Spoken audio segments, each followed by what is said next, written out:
राजेश पालवे जी, आपका ट्रेड कल मॉर्निंग के लिए, ट्यूसडे के लिए। तो वीरेंद्र जी, टीवीएस मोटर पे नजर है। स्टॉक डे हाई की तरफ बंद होते हुए दिख रहा है। अगर इसका ओवरऑल सेटअप देखें तो डेली चार्ट पे स्टॉक एक फॉलिंग चैनल को अब निगोशिएट करते हुए दिख रहा है। हमें लगता है एक अच्छे ब्रेकआउट की तैयारी यहाँ पे होते हुए दिख रही है। टीवीएस मोटर फ्यूचर बाय किए जा सकते हैं अपसाइड के टारगेट के लिए 2830 के, अपसाइड के टारगेट के लिए डाउन साइड में स्टॉप लॉस होगा 2780 के आसपास।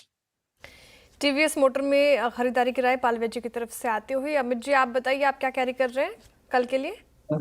जी श्रेया जी, मैं ओबराय रियल्टी के साथ जाना चाहूंगा। हम देख रहे हैं कि वापस रियल्टी स्टॉक्स में एक ट्रैक्शन आ रहा है। सबने 10 और 20 डमा से एक वापस पुल बैक दे रहा है। Same is the case with Oberoi realty. Structure यहाँ पे पॉजिटिव है। स्टॉक बेस से बाहर निकला था, थोड़े 2-3 दिनों का यहाँ पे पुल बैक आया है और वापस एक अप ट्रेंड रिज्यूम हो रहा है। 1928 का प्राइस है, 1910 का स्टॉप लॉस रहेगा और टारगेट्स रहेंगे 1970, ₹1970 के। ओके, चलिए, तो ये हो गया ओबेरॉय रियल्टी पर एक ट्रेड। शिल्पा जी की ट्रेड हो गई क्या? शिल्पा जी, क्या ट्रेड कैरी करेंगे कल के लिए? जी बिल्कुल अनुज जी, बीटीएसटी रहेगा एयू बैंक में। बैंक निफ्टी में भी स्ट्रेंथ है और ये बैंक में पर्टिकुलरली आप देखेंगे तो आज 750 760 जोन्स पे बहुत स्ट्रॉन्ग पुट राइटिंग हुई है। तो यहाँ पे 760 के स्टॉप लॉस से लॉन्ग रहना चाहिए। 800 से लेके 820 टारगेट्स एक्सपेक्टेड है।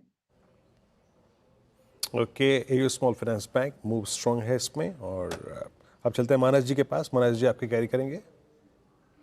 वीरेंद्र जी, आईजीएल में खरीदारी करके जाएंगे। आईजीएल ने अपने 10-20 मूविंग एवरेज को रिगेन कर लिया है। आई थिंक यहाँ पर वापस पिछले हाईज स्टॉक टेस्ट कर सकता है, तो आईजीएल के फ्यूचर में खरीदारी करेंगे। 210 रुपए के आसपास के प्राइस चल रहे हैं। 207 का स्टॉप लॉस लगाएंगे और 217 के टारगेट सेट करेंगे। ओके, आईजीएल बीटीएसटी के तौर पर ये पिक आती हुई मानस जी की तरफ से। राजेश सातपुते जी, आप बताइए, आप क्या कैरी करेंगे कल के लिए? हाँ श्रेया जी, देखिए मैं टीसीएस को लेकर जाऊंगा। मुझे लगता है एक एक पोजीशन आईटी वाली हाथ में रहनी चाहिए जाते जाते। सो टीसीएस अगर आप चार्ट देखें तो बहुत ही क्लीन ब्रेकआउट है। अगर आप डेली चार्ट देखें तो इसका फॉलिंग चैनल जिसका ब्रेकआउट मिला है विद कंफर्मेशन की, तो यहाँ पे थोड़ा बहुत ओपन इंटरेस्ट का भी जमावड़ा दिख रहा है। तो यहाँ पे देखिए TCS as far as the levels are concern 3510 पे चल रहा है। 3500 पे कॉल राइट रखते हैं तो शॉर्ट स्क्वीज होगा। इसका जो स्विंग का टारगेट होगा वो रहेगा 3580 टू 3600। 3500 का सपोर्ट है तो हमारा स्टॉप लॉस होगा 3480 का। ओके, चलिए, अब गाबा सर के पास चला जाए। गाबा सर, आपका पिक? मेरा पिक रहेगा वही जो मैंने दिया था पहले 2 बजे, सुप्रीम इंडस्ट्रीज। उसका टारगेट अचीव हो चुका है, लेकिन अब भी इसमें अच्छी तेजी है। सुप्रीम इंडस्ट्रीज में ट्रेड कर रहा है 4585 पर। मेरे ख्याल से 4550 का स्टॉप लगाना चाहिए। ये लगता है पार कर लेगा 4600। तो yes, supreme industries. Okay, supreme industries बिल्कुल बहुत ही शानदार मोमेंटम है। और इसका एक इंटरेस्टिंग चीज़ देखिए, फ्यूचर अभी भी डिस्काउंट पर है इसका।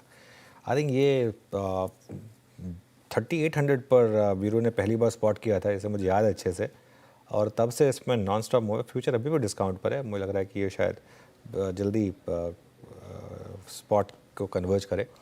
तो यहाँ पर शानदार मोमेंटम, मेरे ख्याल से इस सीरीज़ का सबसे स्ट्रॉन्ग स्टॉक यही रहा है, सुप्रीम इंडस्ट्री। चलिए आगे बढ़ते हैं। ईरान इजराइल वॉर से क्रूड की कीमतें बढ़ी और सप्लाई प्रभावित हुई, तो क्या होगा बाजार